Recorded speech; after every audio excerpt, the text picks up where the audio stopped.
নবীজি বলেন, বাম পা দিয়ে প্রবেশ করে কেউ যদি বলে আল্লাহুম্মা ইন্নী আউযু বিকা মিনাল খুবুসি ওয়াল খাবাইস, হে আল্লাহ আমি তোমার কাছে আশ্রয় চাচ্ছি এই যে দুষ্ট জিন পরি যারা আছে, নারী হোক আর পুরুষ হোক, এরা যেন আমার লজ্জার স্থান দেখতে না পারে।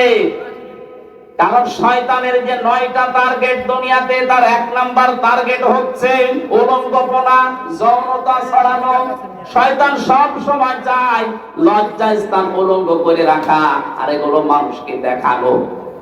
সুতরাং আজ এই দেশ সহ বিশ্বে যারা নিজের গোপন অঙ্গকে মানুষের সামনে প্রদর্শন করে মজা পান, এগুলো দেখিয়ে দেখিয়ে যারা টাকা ইনকাম করে, সিনেমার মাধ্যমে, নভেল নাটকের মাধ্যমে, দেহ ব্যবসার মাধ্যমে, এইগুলো দিয়ে যারা পয়সা ইনকাম করে, বুঝতে হবে এগুলো শয়তানের একটা মিশন, টার্গেট, শয়তানের জালেরা।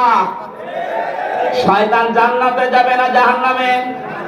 আরো জোরে বলেন, লামান তাবিআকা মিনহুম লামলান্না জাহান্নামা মিনকুম আজমাইন। আল্লাহ কোরআনে ঘোষণা দিলাম, তোকে যারা অনুসরণ করবে, তোর ইত্তেবা করবে, তোকে তারা দেখে দেখে চলবে, তোর মিশন মতো যারা চলবে, তাদেরকে আমি তোর সাথে জাহান্নাম পরিপূর্ণ করব। সুতরাং শয়তানের যে মিশন, কোন নারী কোন পুরুষ যেন এই কাজে আমরা না যাই। বিশ্বনবী মুহাম্মদ রাসূলুল্লাহ এত লজ্জাশীল ছিলেন, ফেরেশতা পর্যন্ত তাকে লজ্জা পেত। আর আমরা তার উম্মত হয়ে আজ নিজেদের যত কিছু আছে দেখানো যায়, যা যায় না সব আরো উন্মুক্ত করার চেষ্টায় আছে। এটা সমকামিতা আজ প্রমোট করছেন যারা। আপনি কি চাচ্ছেন বলেন তো? আল্লাহর পুরো সিস্টেমকে আপনি উল্টাতে চান। উপদেষ্টা মণ্ডলীতে যারা আছে তাদের 2 জন নাকি এটা চাচ্ছে যে দেশে সমকামিতা যেন কায়েম হয়। এই দেশটা যারা স্বাধীন করে দিয়ে গেল 71 এবং 2024-এ, কোন মুক্তিযোদ্ধা, 71 24-এর কোন মুক্তিযোদ্ধাকে আপনি এই খবর দিতে পারবেন যে আমরা সমকামিতা প্রতিষ্ঠার জন্য আপনারা জীবন দিয়েছেন? কেউ বলবে না আমরা এটা চাই না, এটা পুরা বিরোধী আল্লাহর। আল্লাহ সব চাইতে বেশি রাগান্বিত হয়ে যায় তখন যখন কেউ তার সৃষ্টিকে পুরা পাল্টিয়ে ফেলে। সূরা নিসার ভেতরে আল্লাহ আয়াত দিয়েছেন, কোন সৃষ্টি যদি তার নিজের আকৃতি পাল্টিয়ে ফেলে, তাকে মেরে ফেললেও কোনো গুনাহ নেই। অথচ আজ আপনি কি করে প্রমোট করতে পারলেন যে নারী নারীতে বিয়ে, পুরুষে পুরুষে বিয়ে? বলেন নাউজুবিল্লাহ। ছাত্র জনতা মিলে ওখানে আপনাদেরকে যেমন বসাতে পেরেছে, আল্লাহর বিরুদ্ধে, রাসূলের বিরুদ্ধে অবস্থান নিয়ে নামাতেও পারবে। এজন্য আমরা একটু সাবধান বানিয়ে দিলাম, যদি জ্ঞানী হয়ে থাকে এটা যেন ঢোকে মাথায়। তাই এটা যাওয়ার সময় কথাটা বলার পরে আপনি প্রবেশ করে 8-10 মিনিট কাজ করলেন, বের হওয়ার সময় বললেন আল্লাহ গোফরানাক আলহামদুলিল্লাহিল্লাযী আযহাবা আন্নিল আযা ওয়া আফানি। প্রশংসা আদায় করেছে আল্লাহ, যিনি আমার পেট থেকে গন্ধ জিনিস বের করে আমাকে শান্তি, স্বস্তি, নিরাপত্তা, একটা ভালো বিষয় আমাকে দিলেন, আনন্দের বিষয়।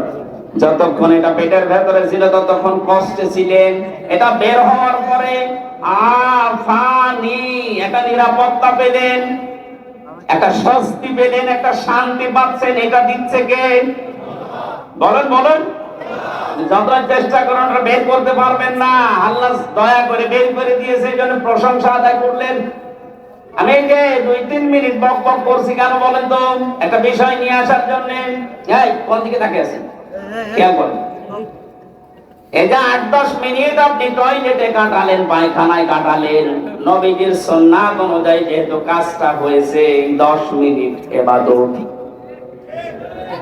1-2 জন এটা ইবাদত, আপনার বিশ্বাস হচ্ছে না?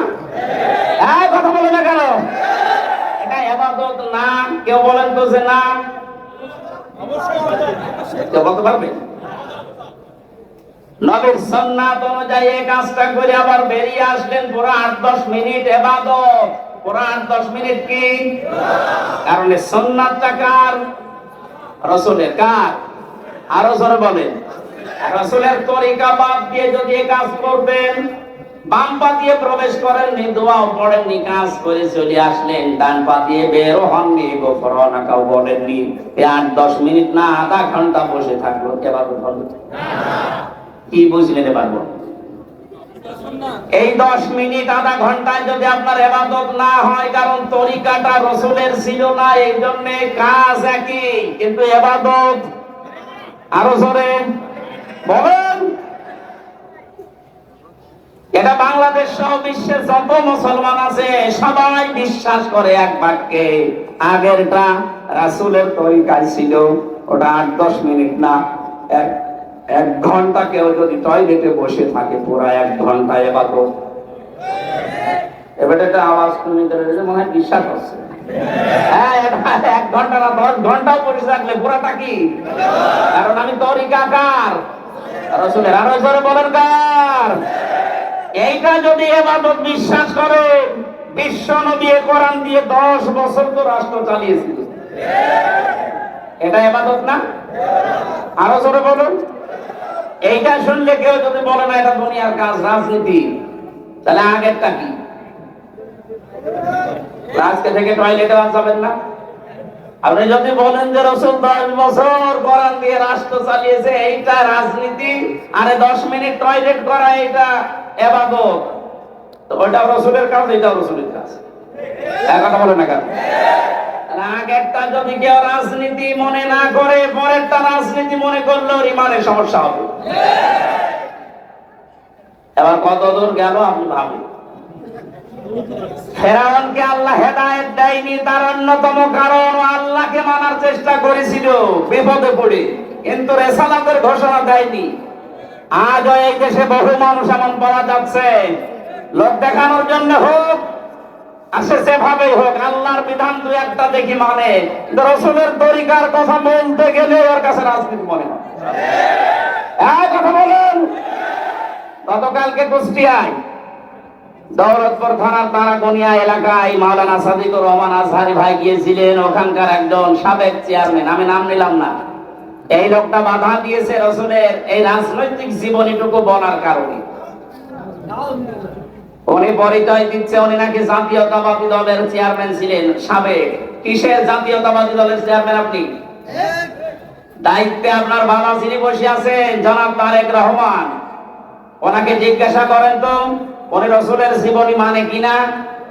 উনি যদি মানতে পারেন, আপনি পাতিও না সাবেক, সেখানে এরকম উদ্যোগ তো দেখাবেন না, আপনি কিন্তু বেঈমান হয়ে মরবেন। আল্লাহর কথা আপনি মেনে নেওয়ার জন্য আহ্বান জানাচ্ছেন। আমি নামাজ পড়ি, আমি রোজা রাখি, সে ঘোষণাও দিচ্ছে আমি নামাজ পড়ি, আমি রোজা রাখি, আমি হজ করে এসেছি পরে, কিন্তু রাসূলের তরিকাগুলো আপনি মানার জন্য তখন বলতে গেলে রাজনীতি মনে করেন, আপনার মরণ হবে ফেরাউনের মতো।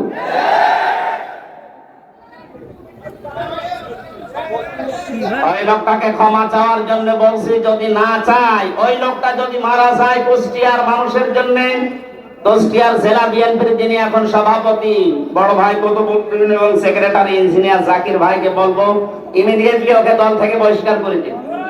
এই ক্যান্সার বিএনপিতে রাখার দরকার নেই।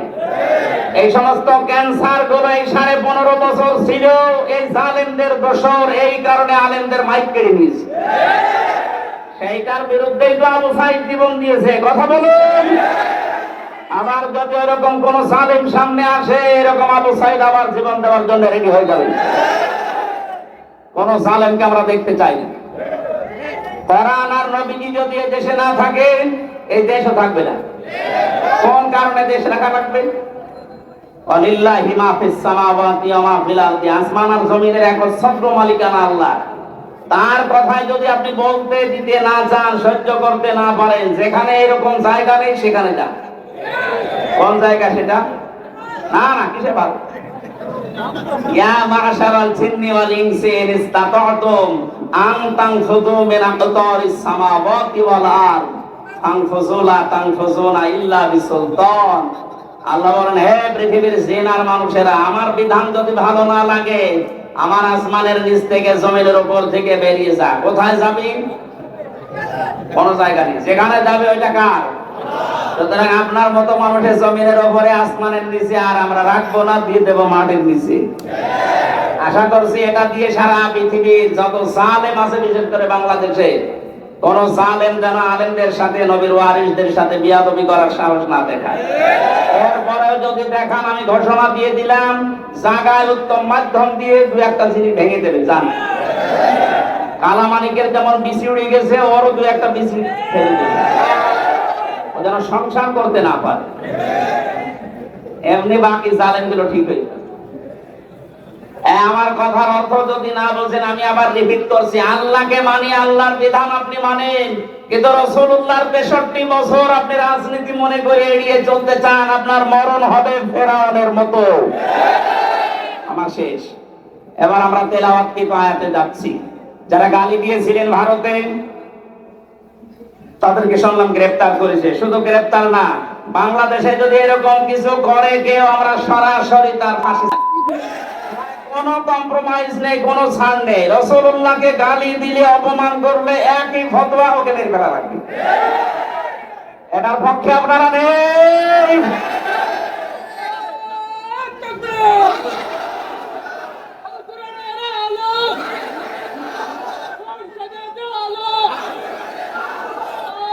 আলহামদুলিল্লাহ ভাই,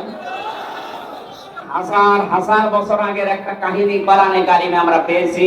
ওই কাহিনীটা এখন 2024 সালের 5 আগস্টের সাথে আমি লাইন বাই লাইন মিলাবো, চেষ্টা করব। আল্লাহ যেন মেলানোর তৌফিক এবং আপনাদের বোঝার তৌফিক দান করেন, বলেন আমিন। সূরা হুদ থেকে 36 একটা মাত্র আয়াত পড়েছি। 123টা আয়াত আছে এই সূরাতে।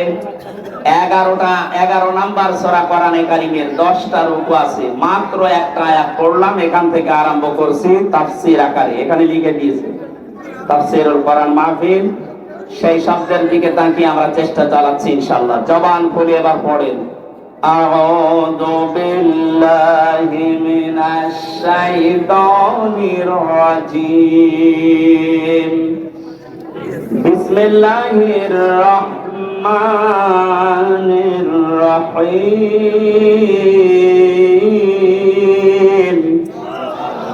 ওয়া উহিয়া ইলা নূহিন আন্নাহু লা ইউমিনা মিন কওমিকা ইল্লা মান ক্বাদ আমানা ফালা তাবতাইস বিমা কানু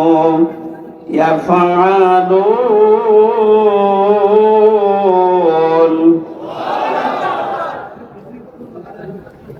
হযরত নূহ আলাইহিস সালাম তার জীবন থেকে কিছু শুনিয়ে শিক্ষামূলক কিছু বলার চেষ্টা চালাচ্ছি। 25 জন নবীর নাম কোরআনে এসেছে। তার অন্যতম নবীর নাম হচ্ছে হযরত নূহ। এই নবীর নাম কি? নূহ আলাইহিস সালাম। এই আপনারা গল্প করছেন? এদিকে আছেন তো? একজন নবীর নাম আমরা আলোচনা করছি 25 জনের ভেতরে। একজনের নাম কি বললাম বলেন তো? নূহ। 950 বছর তিনি দুনিয়ায় দাওয়াতি কাজ করেছিলেন। কোরআনে কারীম জানাচ্ছে, ওয়ালাকাদ আরসালনা নূহান ইলা কওমিহি ফালাবিসা ফীহিম আলফা সানাতিন ইল্লা 50 আমা ফাআখাযাহুমুত তুফান ওয়া হুম যালিমুন। সূরা আনকাবুতের 14 নম্বর আয়াতে আছে, আমি নূহ আলাইহিস সালামকে তার জাতির কাছে প্রেরণ করেছিলাম। তিনি 50 কম 1000, তার মানে 950 বছর একাধারে চেষ্টা চালিয়েছিলেন জাতির লোকদের ভেতরে আল্লাহর কথা শোনাতে। 950 বছরের রেজাল্ট হয়েছে মাত্র 80 জন, তারা আল্লাহকে মেনেছে। লক্ষ লক্ষ মানুষের ভেতরে 950 বছর দাওয়াতি কাজ করার রেজাল্ট মাত্র 80 জন। শুধু এই মানুষগুলো দাওয়াত গ্রহণ না করে যদি ছাড় দিয়ে দিত যে আমরা মানি না আপনাকে, শেষ। এতটুকু করে নাই। আল্লাহ পাক বলেন, নূহ যখনই দাওয়াত দিয়েছে, এই মানুষগুলো দাওয়াত শুধু মানে নাই, না মানার পরে যেন কষ্ট দেওয়া যায়, দাওয়াত বন্ধ করা যায়, এই রাস্তাগুলো তারা অবলম্বন করেছে। 1500 বছর আগে এই আয়াতটা নাযিল হয়েছে কোরআনে। আমার তো মনে হচ্ছে এখনই এই বাংলাদেশ দেখে আল্লাহ নাজিল করলো। আজ আলেমদের দাওয়াতে দেখেন 50 বছর 60 বছর যারা দাওয়াতি কাজ করেছে কোরআন দিয়ে, তাদের দাওয়াত যদি আপনি না মেনে শুধু নিশ্চুপ থাকতেন, মেনে নিতাম। শুধু নিশ্চুপ থাকেননি, কি করে সেটা বন্ধ করা যায় 144 ধারা পর্যন্ত জারি করেছেন। আপনার ভেতরে আর ওই জামানার কাফেরদের ভেতরে পার্থক্য শুধু নামের। কথা বলেন না কেন? তাদের নাম ছিল কাফেরদের, আর আপনার নামের আগে শুধু মুহাম্মদ আছে। তাহলে কাফেরদের আচরণ বুঝলাম, এই শুধু শোনে না এতটুকু না, ওটা যেন বন্ধ করা যায় কি করে সেই চেষ্টা যারা চালায়। হযরত নূহ আলাইহিস সালামের জামানায় মানুষগুলো এত উদ্যত প্রকাশ করেছিল, সীমা লঙ্ঘন এমন পর্যায়ে গেছে, শেষ পর্যন্ত বলেছে যে দাওয়াত দাও, যে কথা বলে ওই কথাটা দেখাও। কি? কিয়ামতের কথা বলো, কবরের কথা বলো, দেখাও তো দেখি কিয়ামত কেমন। এমনিতেই পাওয়ারফুল নবী হযরত নূহ 950 বছর একাধারে চেষ্টা চালাচ্ছেন, তারপরে যদি আবার এই কথা বলে মন মেজাজ কত খারাপ হয় বলেন। হযরত মুসা নূহ নবী শেষ পর্যন্ত সহ্য করতে আর না পেরে বরদোয়া দিয়েছিলেন, রব্বি লা তাদার আলাল আরদি মিনাল কাফিরিনা দাইয়ারা। হযরত নূহ বলেছিলেন, রব্বুল আলামিন এই কাফেরদের একটা আন্ডা বাচ্চা পর্যন্ত, এদের একটা ঘর বাড়ি পর্যন্ত জমিনে অবশিষ্ট না থাকে। আজ এবার আমি এই আয়াতটা আপনার সাথে আমার সাথে মেলানোর চেষ্টা চালাচ্ছি এই কারণে, নূহ আলাইহিস সালাম তিনি তার সাথীর লোকদের থেকে যখন এই কথা শোনার পরে বরদোয়া দিয়ে ফেললেন, আল্লাহ পাক তখন জানালেন, ওয়া উহিয়া ইলা নূহিন আন্নাহু লা ইউমিনা মিন কওমিকা ইল্লা মান ক্বাদ আমান। আমি নূহর প্রতি ওহী করলাম, আমি নূহর প্রতি ওহী নাযিল করে এটা জানিয়ে দিলাম, নূহ মন খারাপ করার দরকার নেই, বরদোয়া দেওয়ার দরকার নেই। যে 80 জন ইসলাম গ্রহণ করেছে, আমাকে মেনে নিয়েছে, 80 জনের বাইরে আর কেউ ঈমান আনবে না। প্রশ্ন আসতে পারে, ঈমান নিয়ে আসার জন্য, ঈমান গ্রহণ করার জন্য তো আল্লাহ নবীদেরকে পাঠান, আর আল্লাহ নিজে লান শব্দ দিয়ে জানিয়ে দিলেন যে এরা আর ঈমান আনবে না। আল্লাহ কি ঈমান না আনার পক্ষে? লান শব্দ দিয়েছেন আল্লাহ এই কারণে, যারা আলেম আছে আমরা দেখেছি লান ব্যবহার করা হয় মোজারের আগে, বাংলা অর্থ দাঁড়ায় কখনো হবে না, কখনো ঈমান আনবে না, লা ইউমিনা। নূহ আলাইহিস সালামকে আল্লাহ ওহী দেওয়ার পরে তার মনটা আরো খারাপ হয়ে গেল, যারা 950 বছরের ফসল মাত্র 80 জন। এরপরে আল্লাহ জানিয়ে দিলেন আর একটা মানুষ ঈমান গ্রহণ করবে না। সুতরাং ফালা তাবতাইস, আপনি মন খারাপ করবেন না, বিমা কানু ইয়াফআলুন, ওরা যে কাজগুলো করে বেড়াচ্ছে। নূহ আলাইহিস সালাম এভাবে আছেন।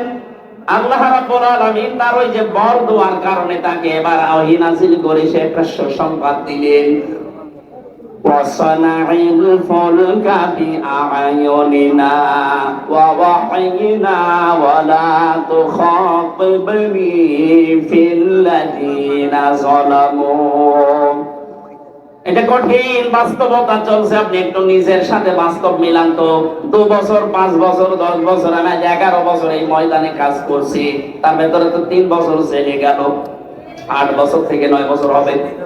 8-9 বছরে আমি প্রায় 250 উপরে মানুষ মুসলমান বানিয়েছি, তাই আমার এখনো মন ধরে না। আর তিনি নবী 950 বছর, মাত্র 80 জন। এরপরে আল্লাহ বলছেন লা ইউমিনা, আর কেউ মানবে না। আর অটোমেটিক মন খারাপ হয়ে যাওয়ার কথা না? আল্লাহ রাব্বুল আলামিন এবার তাকে জানালেন, নূহ এতদিন যা হয়েছে আমি তো দেখলাম, এক কাজ করো, তুমি আমার তত্ত্বাবধানে, আমি আল্লাহর নির্দেশ মতো কিস্তি তৈরি করো, নৌকা তৈরি করো। হযরত নূহ আলাইহিস সালাম নৌকা বানিয়েছিলেন, আমি ঘটনা শোনাচ্ছি না, এখান থেকে কয়েকটা শিক্ষা নিয়ে আসবো। নূহ নবী নৌকা শুরু করলেন ওই জামানায়, যে জামানায় চারিদিকে শুধু মরুভূমি, পাথর, পাহাড় আর মাটি, পানির সংকট দেখা দিয়েছে। এমনিতেই হযরত নূহ যখন নৌকা আরম্ভ করলেন, জাতির যারা সবচাইতে বড় নেতা গোছের মানুষ তারা ওই নৌকার পাশ দিয়ে যখন সকাল বিকাল যাওয়া আসা করে, এই মানুষগুলো তখন ঠাট্টা বিদ্রুপের ছলে নূহ আলাইহিস সালামকে তারা পাগল পর্যন্ত বলা আরম্ভ করেছিল। কোরআনে কারিমে আল্লাহ ঘটনা শোনাচ্ছেন একটা কারণে, একটু মেলাবেন। وَكُلَّمَا مَرَّ عَلَيْهِ مَلَأٌ مِّن قَوْمِهِ سَخِرُوا مِنْهُ قَالَ إِنْ تَسْخَرُوا مِنَّا فَإِنَّا نَسْخَرُ مِنكُمْ كَمَا تَسْخَرُونَ। বলেন আল্লাহু আকবার। অনুবাদ শোনার আগে আমি আল্লাহু আকবার বললাম কেন? হযরত নূহ আলাইহিস সালাম হাজার হাজার বছর আগে চারিদিকে মরুভূমি, পাহাড়, পাথর আর বালির ভেতরে যখন আল্লাহর নির্দেশ মতো তিনি নৌকা বানাচ্ছিলেন, ওই জামানার সবচাইতে বড় বড় যারা নেতা, যে মালাউন শব্দটা আল্লাহ এখানে দিয়েছেন, মালাউন মানে নেতা গোছের লোক, এই মানুষগুলো তারা ঠাট্টা বিদ্রুপ করা আরম্ভ করেছে। ডাক দিয়ে বলেছে, এখন পানির আকাল চলছে, পানির অভাব চলছে, আর এর ভেতরে তুমি নৌকা তৈরি করো। কিন্তু এই পরিকল্পনা যিনি দিয়েছেন তিনি কে? আরো জোরে বলেন কে? এই পৃথিবীর ময়দানে এবার আপনি মিলান 2024 সালের জুলাই এবং আগস্টের 5 তারিখের আগ পর্যন্ত এদেশে যারা জালেম ছিল, বড় বড় যারা নেতা ছিল, ছাত্রদের এই আন্দোলনকে তারা হাসি তামাশা ঠাট্টা বিদ্রুপ করে উড়িয়ে দিয়েছিল। একজন প্রভাবশালী মন্ত্রী আব্দুর রাজ্জাক বলেছিল, শাপলা চত্বরের কথা মনে নেই, 12টার পরে সব সাফ করে দিয়েছি। ও মনে করেছিল আবার ওই রকমই কিছু করবে। ওবায়দুল কাদের সাহেব বলেছিলেন, আমাদের এই আন্দোলনের জন্য ছাত্রলীগই যথেষ্ট। যা যা করেছিল কোরআনে কারীম আমার মনে হচ্ছে 1500 বছর আগে না, 5 তারিখে আল্লাহ নাযিল করেছেন, আওয়ালাম তাকুনু আকসামতুম মিন ক্বাবলু মা লাকুম মিন সাওয়াল। আল্লাহ পাক বলেন, হে নবী ওদের দিকে লক্ষ্য করেন, ওরা কি একথা বলতো না যে আমাদের কোনো রয় নেই, ক্ষয় নেই, আমাদের টার্গেট 41 সাল? কথা বলতো না? আমাদের কোনো লয় নেই, ক্ষয় নেই, আমাদের কোনো শেষ নেই, এই মনে করে চালাচ্ছিল। কিন্তু হঠাৎ করে আমার আল্লাহ এমন পরিকল্পনা দিয়েছেন, হাত্তা ইযা ফারিহু বিমা উতু, ওরা যখন আনন্দে আছে ওদের ওই সমস্ত বিষয় নিয়ে কিছুই মনে করে না, পাত্তা দেয় না। ফাআখাযনাহুম বাগতাতান, আমি আল্লাহ হঠাৎ করে তাদেরকে এমন ধরা ধরেছি, ফাইদা হুম মুবলিসুন, তারা বেহুশ হয়ে গেছে। এরা যে বেহুশ হয়েছে, এখন আদালতের দিকে একটু তাকালে, আপনি চেহারার দিকে তাকালে বুঝবেন। যদিও আজকে একজনকে শুনলাম জামিন দিয়েছে, সে যেই হোক, কথা বলছি এই কারণে, আমি তো 3টা বছর ছিলাম বিনা কারণে। আমার কয়েকদিন আগে মামলা সব খারিজ হয়ে গেছে, আদালত কর্তৃক প্রমাণিত যে আমার কোনো দোষ নেই, আমি নির্দোষ। এটা জানার পরও কিন্তু এই আদালত আমাকে 3টা বছর আটক হয়ে গেছে, জামিন দেয়নি। কথা বলে না কেন? আপনি একে এই 7 দিনের রিমান্ড চলছে, 5 দিন, একদিনে তাকে সব 6টা মামলা জামিন করে বের করে দিচ্ছেন। আপনি কি বোঝেন 5 তারিখের আগে এদের কথাবার্তা কত উদ্যত্তপূর্ণ ছিল? এদের ভিডিওগুলো এখন দেখলে দেখা যাচ্ছে চিন্তা মানুষকে এরা কুপিয়ে মারার জন্য অস্ত্র নিয়ে ওপেন করছিল। আজকে একটা দেখেছি, সিরাজগঞ্জ থেকে একবার যাচ্ছিলাম 13 সালে, শাপলা চত্বরের ঘটনার আগে ড্রাইভারের পেছনে আসি বসে বাসের ভেতরে, মাঝখানে দেখলাম একটা কুকুর রাস্তায় পড়ে আছে মরে। ড্রাইভার কুকুরের উপর দিয়ে না দিয়ে বাম দিয়ে চালিয়ে দিল, একটু গাড়িটা সেকি দিয়ে উঠেছে। ড্রাইভারকে বললাম, ভাই আপনি এরকম করলেন কেন? ড্রাইভার আমারে বলছে, হুজুর আপনি দেখেন না একটা মরা কুকুর পড়ে আছে। আমি বললাম ও তো মরে গেছে, ওরে ডবল করে মারলে কি আর না মারলে কি? ড্রাইভার আমার দিকে ঘুরে বলছে, হুজুর আপনি কি আসলে হুজুর? কেমন আপনি দেখছেন যে একটা মরা কুকুর পড়ে আছে, এরপর আমি ডবল করে চাকা তুলে দেবো, আমার বিবেক নেই? হ্যাঁ, এই কথাটা শোনার জন্য আমি ছিলাম। একটা মরা কুকুর পড়ে আছে, আপনি ডবল করে তারে মারেন না, আপনার বিবেকে বাধা দেয়।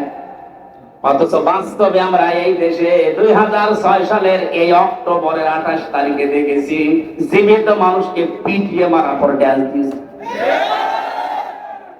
আপনি ওদেরকে মানুষ বলতে পারেন? এই জালেমদের দোসর যারা ছিল সবগুলো গোলাঙ্গার মানুষ। মানুষের তালিকায় নাম দেওয়া ঠিক না। যারা মানুষকে হত্যা করে শুধু শেষ করেনি, লাশের উপরে ড্যান্স দিয়েছে। আজকে আসার সময় একটা ভিডিও দেখছিলাম, একটা যুবক ছেলে হেঁটে যাচ্ছে, এই আন্দোলনের ছেলে, আর একজন সোনার ছেলে এত বড় একটা তরবারি নিয়ে একেবারে ডাইরেক্ট দিয়েছে তার শরীরের উপরে কোপ। দৃশ্য দেখার পরে মনে করলাম, আল্লাহ, এটা মানুষ কোনোদিন করতে পারে? আর এদেরকে আপনি জামিন দেবেন, আর বাংলাদেশের জনগণ আপনাকে ছেড়ে দেবে? শহীদ আবু সাইদকে সন্ত্রাসী নামে আখ্যা দিয়েছিল লালমনিরহাটের এক ম্যাজিস্ট্রেট। বরখাস্ত করলে হবে না, ওইটা জালেমদের দোসর। সিভিল সার্জনের চাকরি করে এরকম জালেমদের দোসর যারা আছে, মাথা উঁচু করলে যেন মাথা কেটে দেওয়া হয়। আমার বিনা কারণ 3 বছর রাখতে পারেন, আর রিমান্ড চলছে, একদিনে জামিন দিয়ে দিয়েছে, তাও 6টা মামলা। আপনি কি আর কি পেয়েছেন? বলে জামিন পাওয়ার অধিকার নেই। আমার অধিকার ছিল না? আমার মামলাটা এই যে কয়েকদিন আগে যখন ঢিসমিস করে দিল, দেখার পরে আদালত বলছে একটা মামলা হলো, কি দিয়ে বিচার করবো, যা ফেলে দিল, সব খালাস।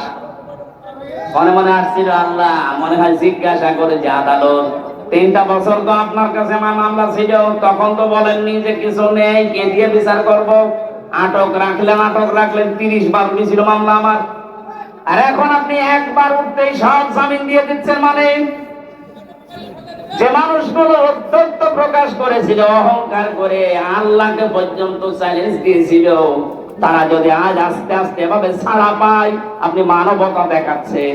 কোরআনের আয়াতে আল্লাহ বলেন, ওয়ালা তুখাতিবনি ফিল্লাযিনা যালামু, হে নবী নূহ, ওরা যখন পানির ভেতরে হাবুডুবু খাবে, ওই জালেমদের করুণ অবস্থা থেকে যেন আপনি আবার আমার কাছে দোয়া করতে যাবেন না, আল্লাহ ওদের মাফ করে দেন।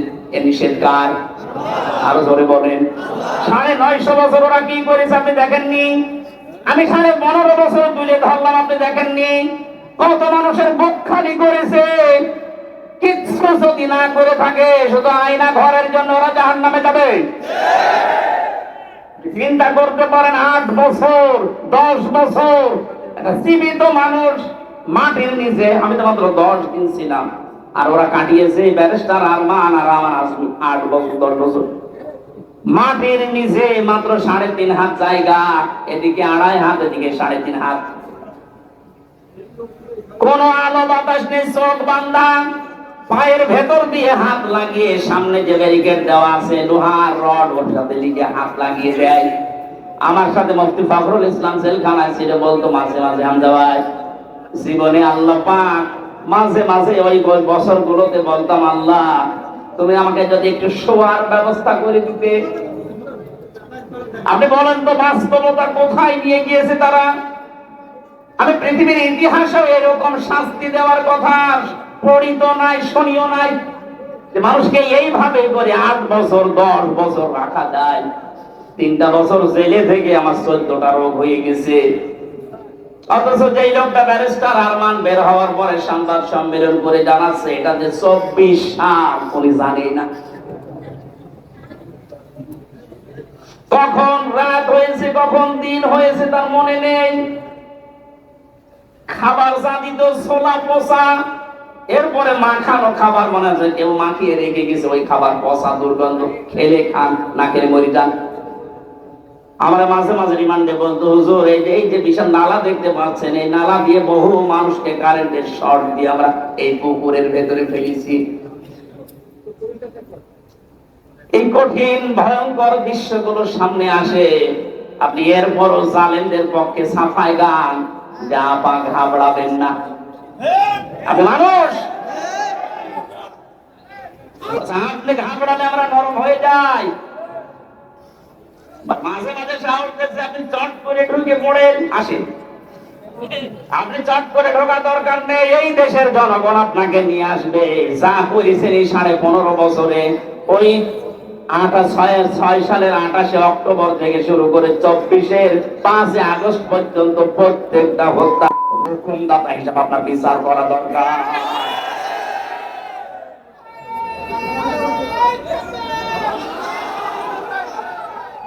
এই কথা বোঝার চেষ্টা করেন, একটু শোনেন, একটু।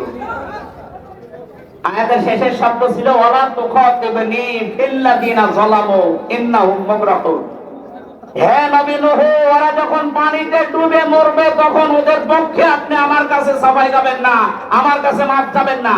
15.5 বছর পরে ওদের এখন যে দৃশ্য, ইঁদুরের গর্ত পাচ্ছেন না, বের হলেই মুখ বের করলে ধরা খাচ্ছে হাজার হাজার কোটি টাকা নিয়ে। যত অপরাধ করে যে অপরাধের শাস্তিগুলো এখন দেওয়ার সময় এসে গেছে। কথা বলেন, এই সমস্ত জেল জরিমানা, এদের ওই রিমান্ডে কষ্ট দেওয়া দেখে যদি কারো মায়া লাগে, কোরআনের এই আয়াত কেটে বাদ দিয়ে দিন। আল্লাহ বলছেন ওই জালেমদের দুরবস্থা দেখে যেন হে নবী আপনার মায়া না লাগে, আমার কাছে আবার কিছু বলতে যাবেন না। সুতরাং আমরা এখন এই 15.5 বছরের যে শোধ পাচ্ছি, এই যে এই শব্দ ছিল ক্বালা ইন তাসখারু মিন্না ফাইন্না নাসখারু মিনকুম কামা তাসখারু। হযরত নূহ আলাইহিস সালাম বলেছিলেন, তোমরা যা করছো আমার সাথে হাসি ঠাট্টা, সময় কিন্তু আমারও আসবে, আমিও কিন্তু ওই রকম হাসি ঠাট্টা করব। সে সময় এসে যায়নি। সুতরাং এখন কোন মায়া দেখানো নেই। অনেকে টাকা পয়সা খেয়ে তাদেরকে দলে ভিড়াচ্ছেন। জালেমদের কোনো দল নেই, জালেমদের কোনো মত নেই। একটাই পরিচয়, ওরা আল্লাহর মামলার আসামি। এই কথা বলে না কেন? 1400-1628টা চেয়ার ছিল এই দেশে, মেন চেয়ার। 1628টা চেয়ারের প্রত্যেকটা জালেম। এই জালেমদের পক্ষে আজ অনেকে দেখছি সাফাই গাচ্ছে, বলছে এখান থেকে বদলি করে অমুক জেলায় দিয়ে দাও। কিনা আমি একটা মানুষ, আমাকে এখান থেকে বদলি করে কুষ্টিয়ায় দিলে মানুষ পাল্টাবে? যে জালেম সে জালেমই তো থাকবে। সুতরাং আমরা জালেমদের এই বদলি চাই না, ওদেরকে অপসারণ চাই চেয়ার থেকে জীবনের মতো নামে। কোন জালেমের দরকার নেই। বৈষম্য বিরোধী ছাত্র আন্দোলনে যারা জীবন দিয়েছে, ওদের উদ্দেশ্যে যে 9টা সামনে দেখে সংস্কার চেয়েছিল, ওরা বৈষম্য বিরোধী, বৈষম্য দূর করার জন্য ওরা চেষ্টা চালিয়েছিল। সুতরাং যারা 15.5 বছরে বৈষম্যের শিকার হয়ে ফার্স্ট ক্লাস পাওয়ার পরেও তারা চাকরি পায়নি, এক কথা বলে না কেন? শুধু কোটায় সব পেয়েছে। এই মেধাবীদেরকে এখন এই চেয়ার গুলোতে বসান। দাবির পক্ষে আপনারা নেই, এ দাবির পক্ষে আমরা শুধু না, করানো এ দাবির পক্ষে। যারা এতদিন অবহেলিত ছিল, এই মানুষগুলোকে তাদের আসল জায়গায় ফিরিয়ে দে। আমরা চাচ্ছি সংস্কার যখন আরম্ভ হয়েছে, ডক্টর মোহাম্মদ ইউনূস অলরেডি 100 জনের 65 জন প্রায় পাল্টিয়ে ফেলেছে। এই কথা বলেন না কেন? 100 জনের প্রায় 65 জন পাল্টিয়ে ফেলেছে, এখনো 35টা আছে। আমরা চাই এগুলো ইমিডিয়েটলি পাল্টা। কোন জালেমের চেয়ারে বসার অধিকার নেই, কারণ ওরা চেয়ারের জন্য অবৈধ। আরো জোরে বলেন কিনা? অবৈধ মানুষগুলো যতদিন থাকবে, ওরা ততদিন পর্যন্ত দেশের জনগণ, ইসলাম, রাসূল, আল্লাহর বিপক্ষে অবস্থান নেবে। গতকালকে বুয়েটের এক শিক্ষক আল-আমিন সিদ্দিক এই কোরআনগার বলেছে নবীজির জীবনী বুয়েটে আলোচনা করা চলবে না।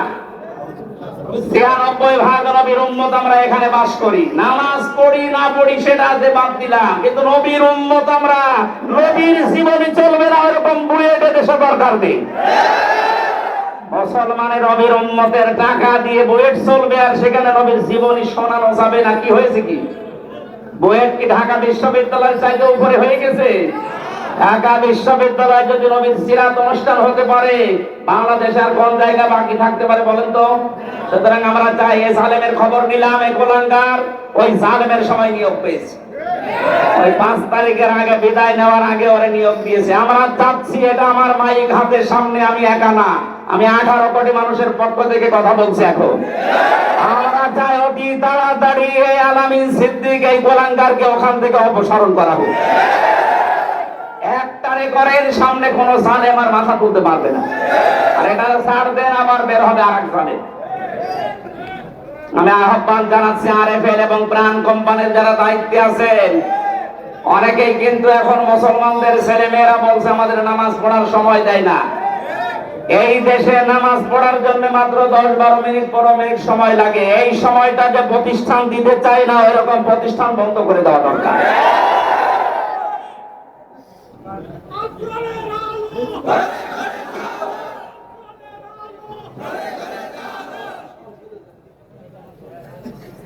আমার ভাইরা, হযরত নূহ আলাইহিস সালাম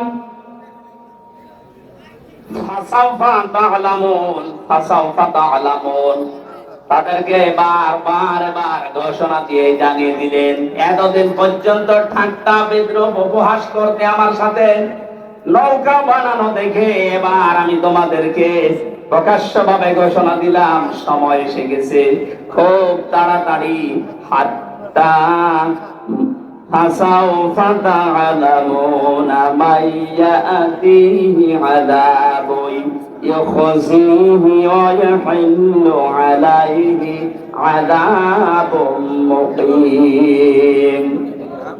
তোমাদের ভেতরে কাউকে কাউকে আল্লাহ এত বেশি লাঞ্ছিত করবেন, অপমানিত করবেন, নিকৃষ্ট আযাব দিয়ে ঢেকে রাখবেন।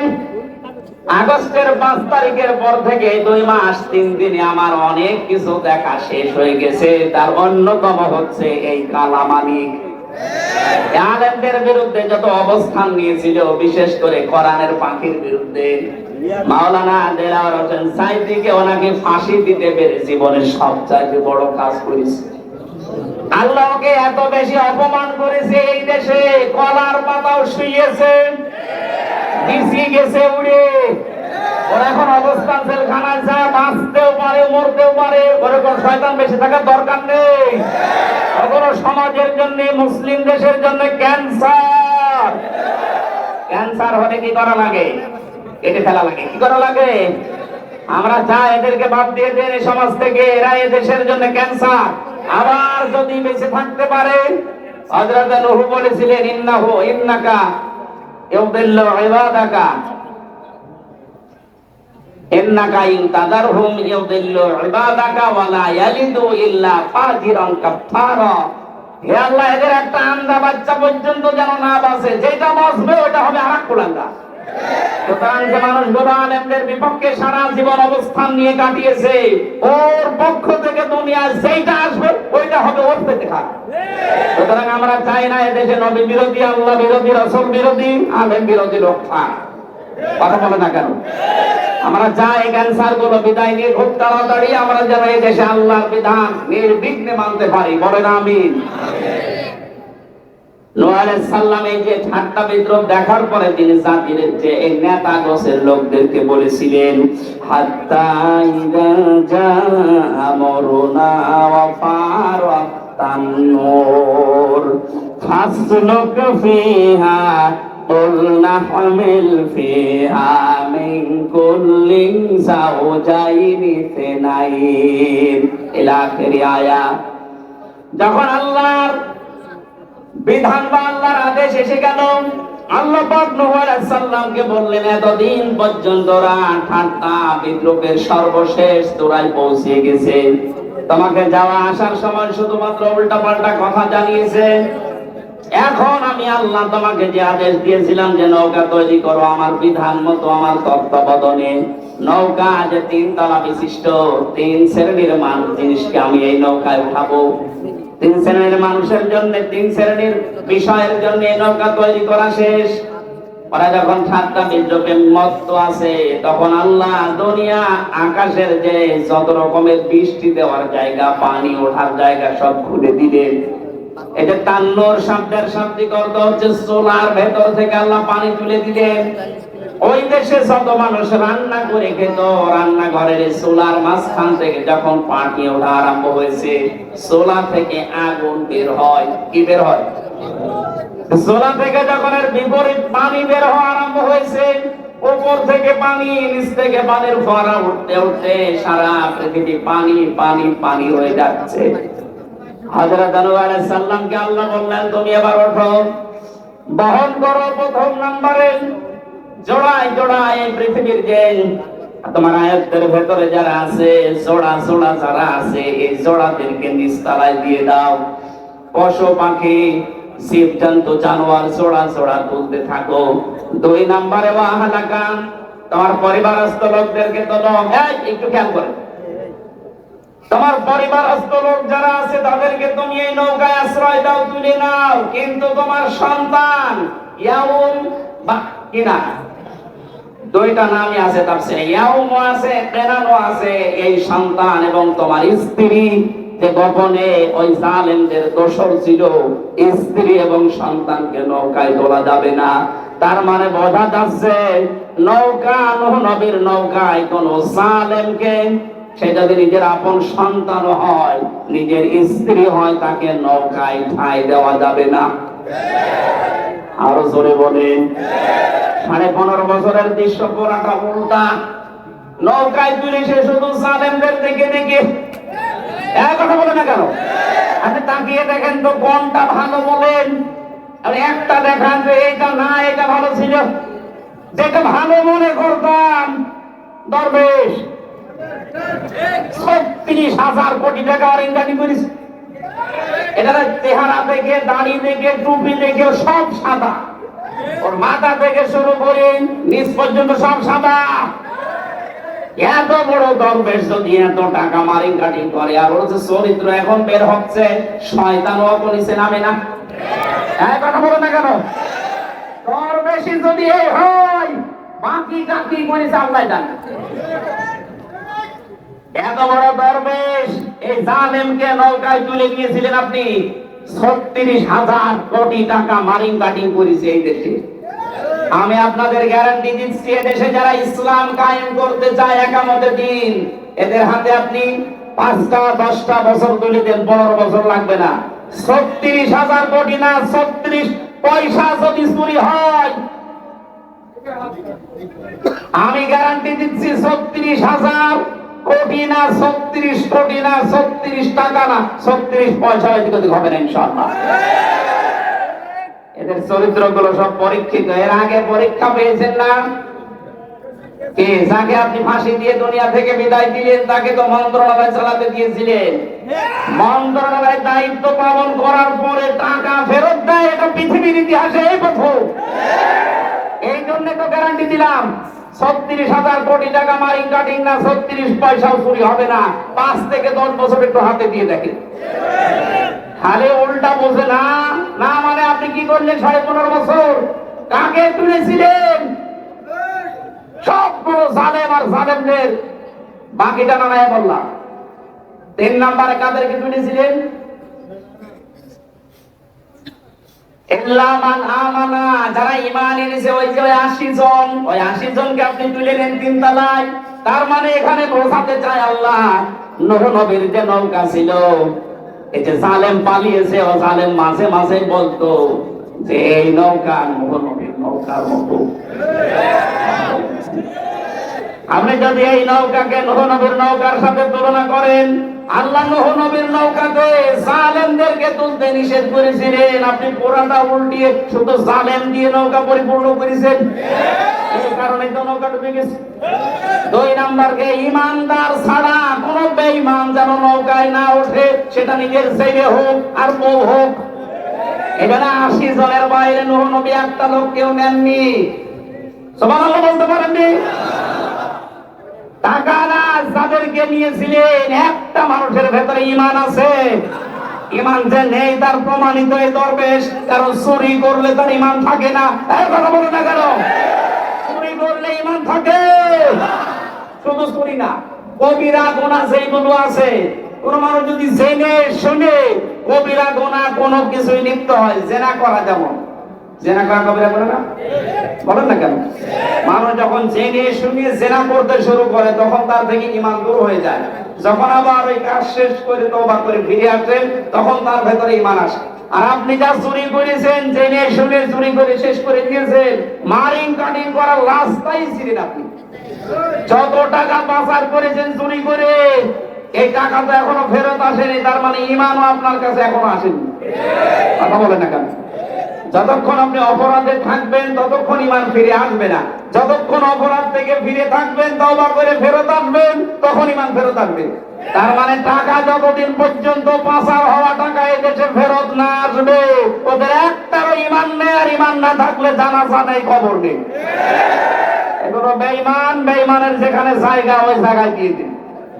একটু কড়া হয়ে গেল না? নাকি যে কড়া হয়েছে, নরম হয়ে গেছে।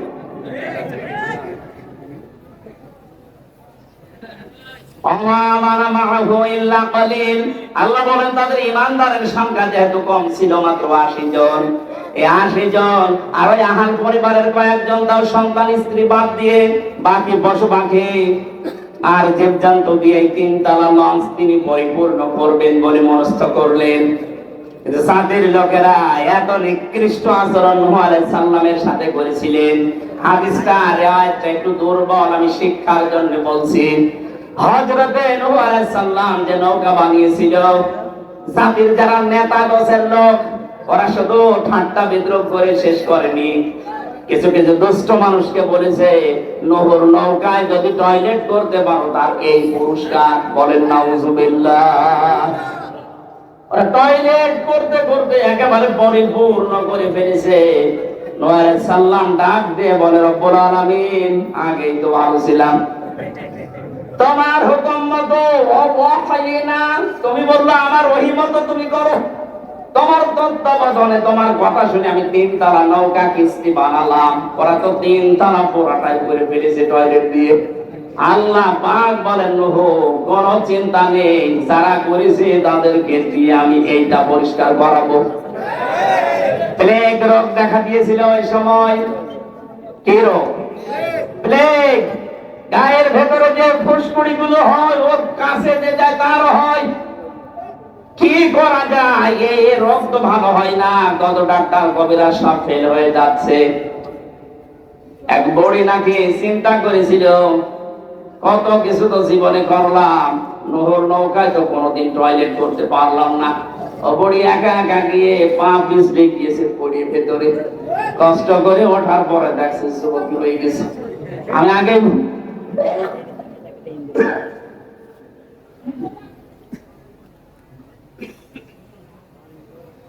আগে বলছে, এটা কিন্তু দুর্বল নয়, আমি শুধু শিক্ষার জন্য বলছিলাম, কয়েক মিনিট তখন বলতাম না।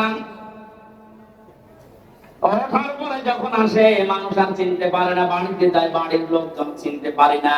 কে তুমি? বলে আমি তোমার দাদি। না, আমার দাদি তো এই বয়স না। শেষ পর্যন্ত কথাবার্তা যখন শোনার পরে দেখা গেল নূহর নৌকায় ডুব দেওয়ার কারণে যুবতী হয়ে গেছে। ওদেশে যারা বুড়ো মানুষ বলছে এখন যুবক হবো, যুবতী হবো। শেষ পর্যন্ত টয়লেট নিতে নিতে 7 বার করে ধুয়ে তারপরে নিয়েছে। আল্লাহ বলেন, নূহ যেটা করেছিলে তুমি, ঠিক তার তুলনায় আরো 3-4 গুণ বেশি পরিষ্কার হয়ে গেছে।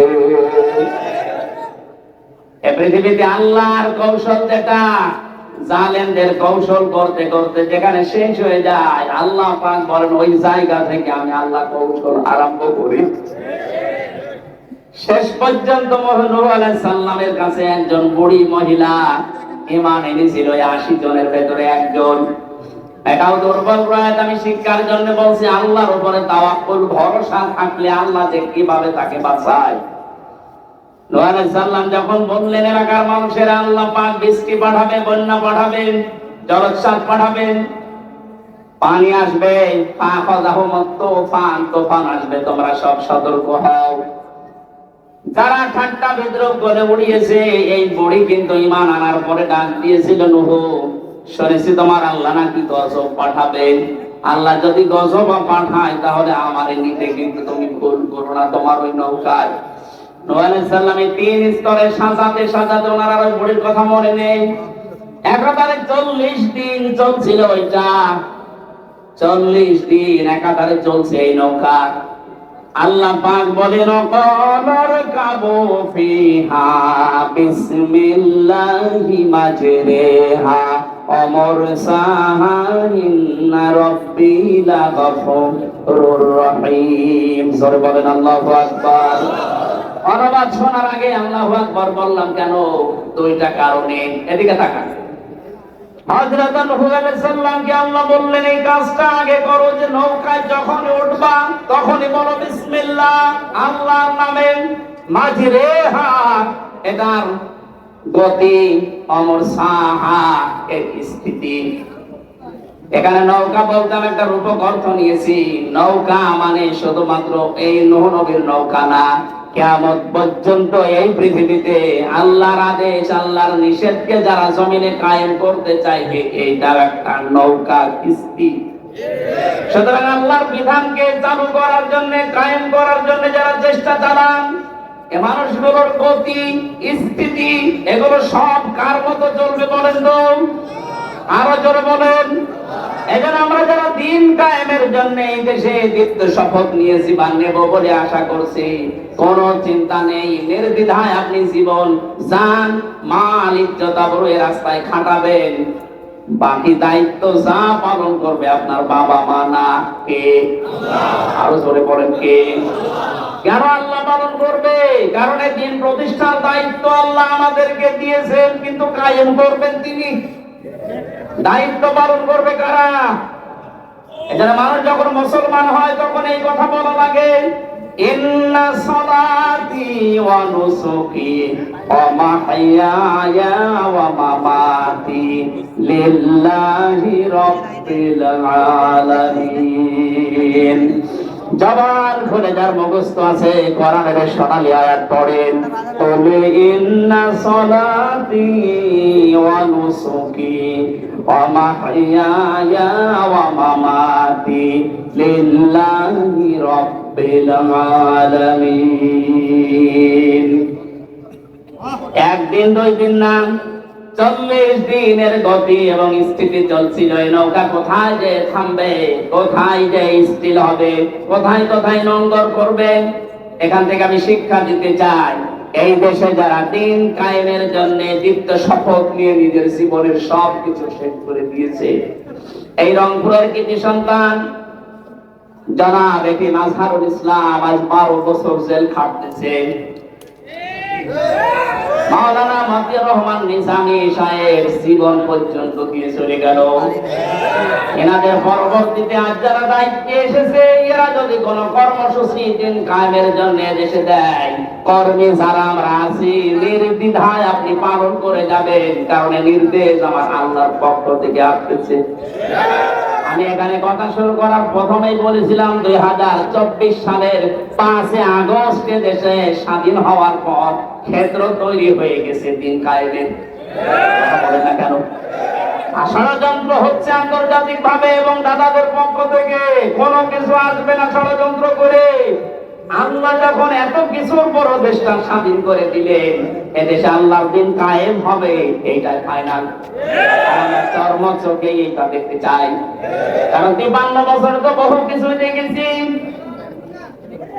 কারো বাবা চালিয়েছিল, না খেয়ে মানুষ মরেছে দুর্ভিক্ষে, স্বামী চালিয়েছে, চাচা চালালো, ভাবি চালিয়েছে, বউ চালিয়েছে, আমরা দেখলাম।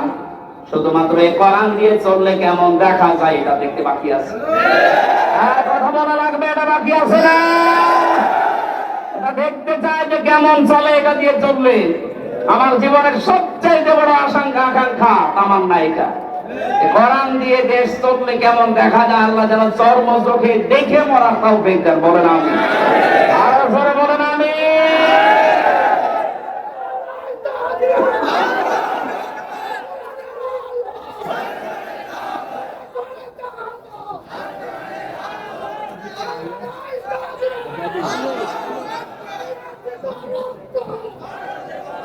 এবার শেষ কথা বলছি, শোন।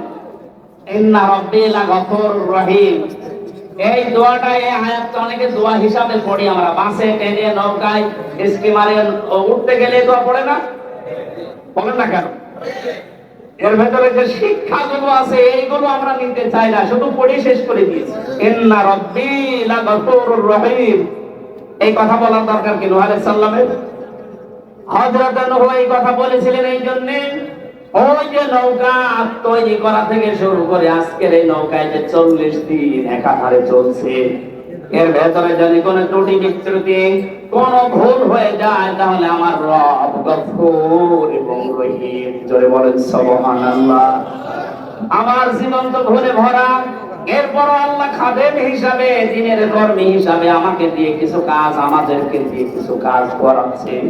যখন আপনি দিনের জন্য কিছু করতে পারবেন, শুকরিয়া আদায় করবেন আর ক্ষমা চাইবেন আল্লাহর কাছে যে আমার এই কাজ করবেন, আমার এই দিনের খেদমতে ভুল ত্রুটি হয়ে যেতে পারে, আল্লাহ তুমি গফুর, তুমি রহিম, জোরে বলেন সুবহানাল্লাহ।